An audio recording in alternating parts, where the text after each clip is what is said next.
구글에게 최고의 전기차 ETF가 뭔지 묻는다면 뭐라고 답변을 할까요? 안녕하세요, 상승효과입니다. 먼저 구글에다가 이 질문을 한번 쳐봤습니다. What is the best EV ETF? 이렇게 5개의 ETF가 나오죠. 이 1등으로 나오는 이 드라이브 ETF, 이 드라이브의 한국 버전이 오늘 소개해드릴 ETF가 되겠습니다. 노후를 지켜줄 유망 ETF 베스트 5. 세 번째 ETF로 바로 전기차와 자율주행의 시대, 여기에 투자하는 ETF를 소개해드렸었죠. 바로 두 가지였는데, 중국의 전기차 시장에 투자하는 차이나 전기차 솔렉티브, 그리고 조금 전에 보셨던 드라이브입니다. 전세계 자율주행 그리고 전기차 선두업체에 투자하는 ETF 드라이브의 국내 버전 타이거 글로벌 자율주행엔 전기차 솔렉티브 ETF입니다.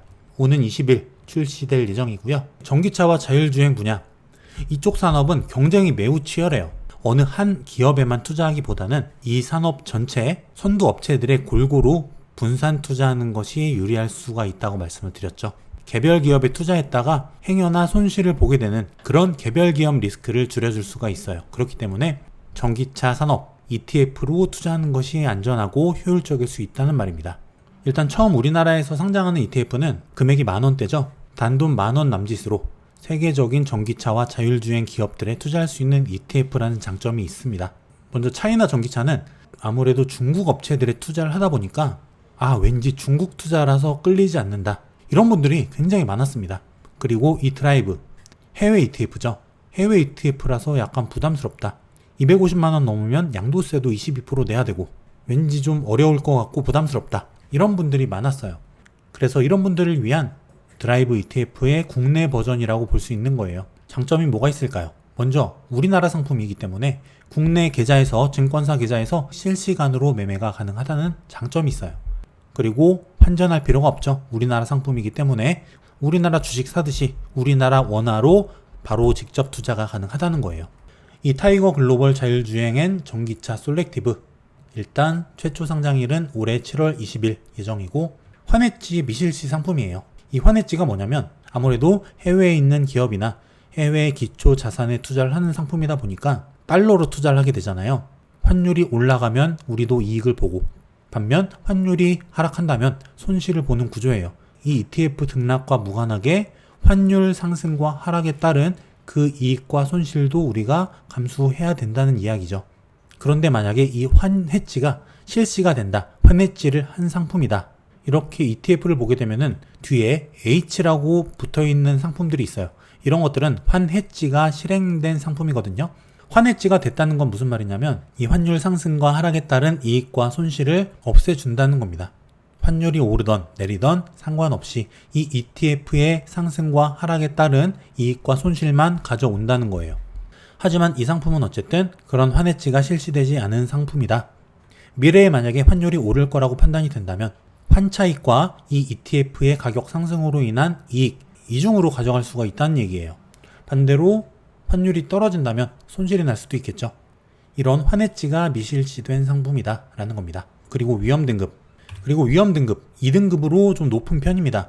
아무래도 전기차, 자율주행, 성장 산업이다 보니까 경제 상황, 그리고 금리 상황, 외부 환경에 영향을 많이 받아요. 등락폭도 매우 크죠. 포트폴리오에 이 자산을 가지고 있는 그 비중이 중요하다는 말이겠죠. 그리고 보수, ETF는 이 보수가 들어갑니다. 0.49%. 내가 1000만원을 투자했다 그러면 49,000원이 수수료로 빠진다는 거예요. 드라이브의 수수료가 0.68%니까 이거보다 0.2%, 1000만원 투자했을 때 약 19,000원 정도 아낄 수가 있다는 말입니다. 그러면 이 전기차와 자율주행 ETF 현재 수익률과 위험도, 변동성은 얼마나 되는지 한번 살펴볼게요. 먼저 타이거 차이나 전기차 솔렉티브, 작년에 상장을 했던 ETF인데요. 제가 상장 초기 때부터 추천을 드렸던 상품이에요. 전기차의 미래를 보고 장기로 투자해라. 근데 이게 13,000원 이상까지 갔다가 거의 만원 아래까지 빠집니다. 최저 9,800원까지 빠졌었죠.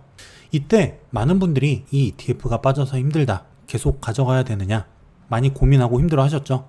저한테 문의도 많이 주셨었고 실제로 손절한 분도 계셨어요. 하지만 제가 누누이 말씀을 드렸습니다. 이런 ETF는 한두 달, 두세 달, 6개월, 1년 가져가는 ETF가 아니죠. 이 전기차 시장의 성장 5년, 10년 이상 간단 말이에요. 그렇다면 지금 시점에 이런 단기적인 등락 아무런 의미가 없다는 거죠.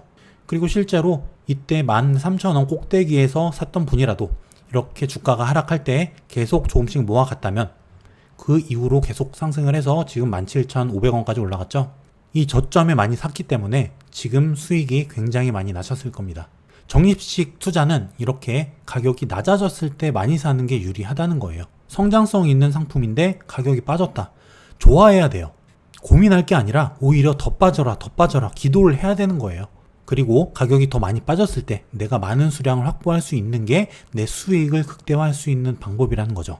오히려 지금처럼 17,000원, 18,000원 올라갔다. 기쁜 게 아닙니다. 최대한 늦게 올라야 되거든요. 저가에서 많이 사야 되니까. 어쨌든 이렇게 상장한 지 1년도 안 됐는데 벌써 74%의 수익을 내고 있죠. 그럼 드라이브는 어떨까요? 오늘 소개해드린 상품 타이거 글로벌 자율주행엔 전기차 솔렉티브가 이 드라이브의 기초자산을 똑같이 따르기 때문에 수익률이 똑같을 겁니다. 앞으로 거의 비슷하겠죠. 2018년부터 이렇게 쭉 횡보를 하다가 코로나 직전에 급격히 빠지죠. 그리고 나서 21년까지 급등, 그리고 나서 현재까지는 횡보하는 구간에 있습니다.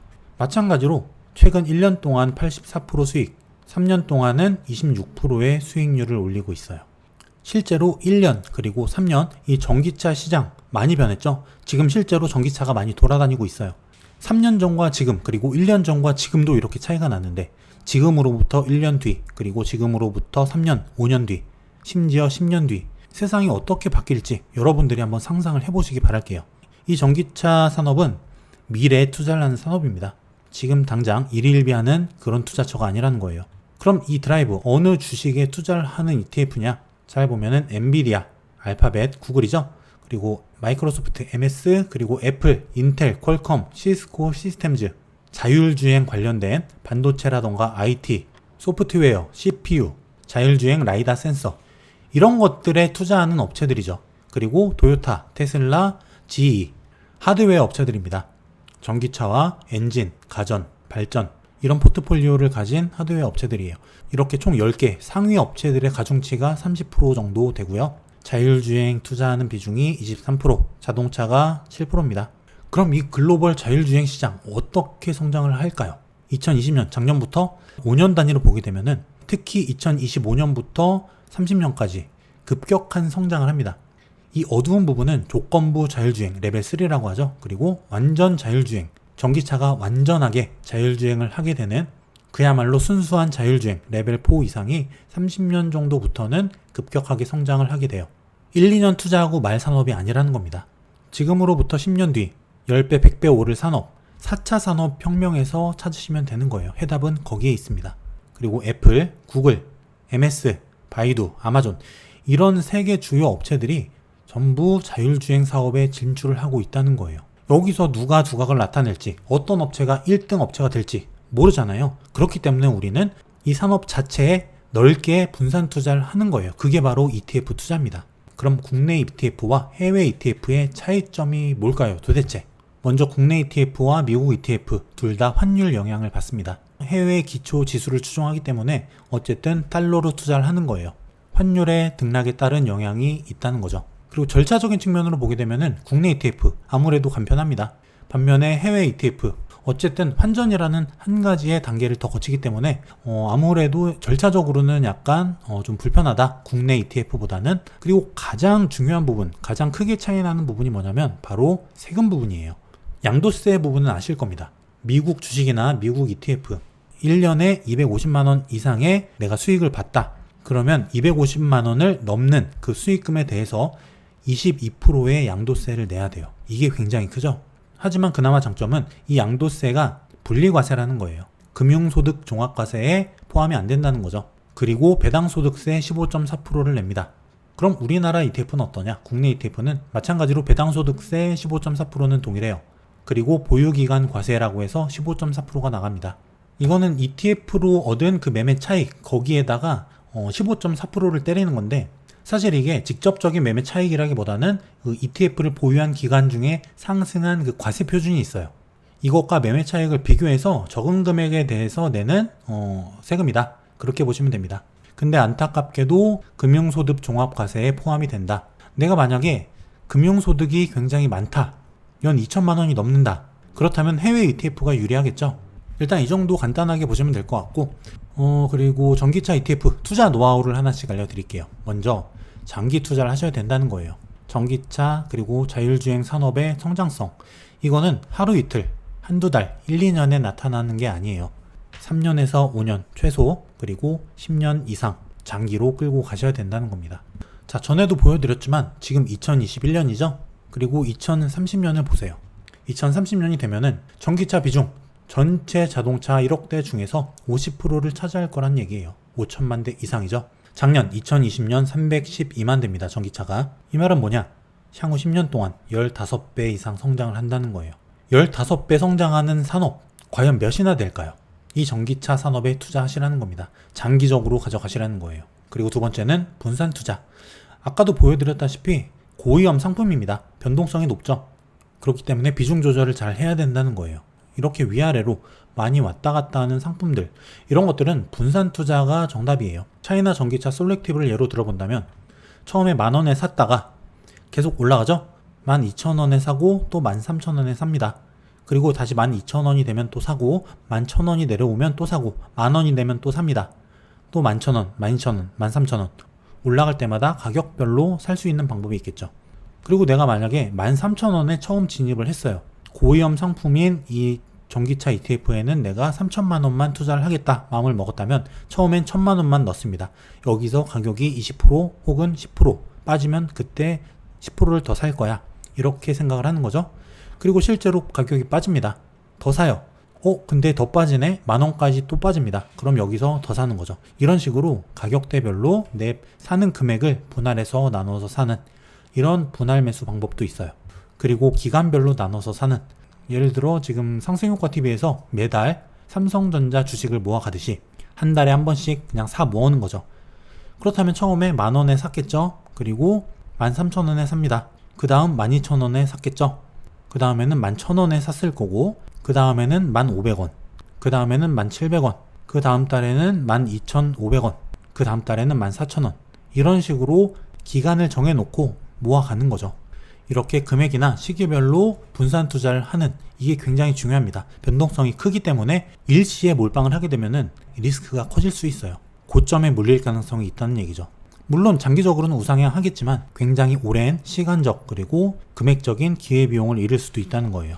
그리고 타 투자 상품과의 포트폴리오, 고위험 상품은 금액 배분을 해야 돼요. 내 총 자산이 1억이다. 그러면은 이 위험 자산에는 2천만 원만 투자하겠다. 그리고 3천만 원은 안정적인 자산에 투자하겠다. 50%는 부동산에 투자하겠다. 이런 식이 되는 거죠. 내 모든 자산을 여기다 다 몰빵 투자하는 것보다는 이렇게 다른 투자 상품과의 그 리스크별로 안정성 크기 차이에 따라서 포트폴리오를 만드는 게 안전할 수 있다는 얘기예요. 그리고 내 상황에 따른 위험도 분산. 경제 상황이 좀 나빠졌다. 그러면 지금 시점에 불입을 약간 줄였다가 경제 상황이 좀 많이 안 좋아졌을 때 그때 추가로 많이 매입을 하는 그런 방법도 있을 것이고, 또 내 개인적인 상황상 내가 내 집 마련을 하고 있는 상황이에요. 부동산에 들어가는 자금이 매우 많습니다. 부동산을 연끌해서 사고 있는데 이 고위험 ETF에 들어가는 자금이 많다. 그럼 내 전체 자산에 대한 위험도가 올라가겠죠. 이런 위험도를 분산하자는 거예요. 내 상황에 따라서 위험도를 분산하는 방법, 이 4가지 정도는 기본적으로 알아두시는 게 좋습니다. 여러분의 포트폴리오 그리고 여러분의 상황, 각자 가진 또 투자 성향이 다 다르기 때문에 스스로 나에게 맞는 그런 투자 판단을 하셔야 되는 거예요. 어쨌든 내가 많은 상품을 많이 알수록 투자의 기회도 그리고 투자의 스펙트럼 넓어지겠죠. 상품도 많이 공부하시고 많이 손품 발품 파시면서 경험을 많이 쌓으시는 게 중요합니다. 앞으로도 여러분들이 보고 싶으신 콘텐츠라던가 원하는 그런 영상이 있으시면은 거침없이 댓글로 달아주시길 바라겠습니다. 그럼 저는 다음 시간에 더 좋은 콘텐츠를 가지고 또 찾아오겠습니다. 감사합니다.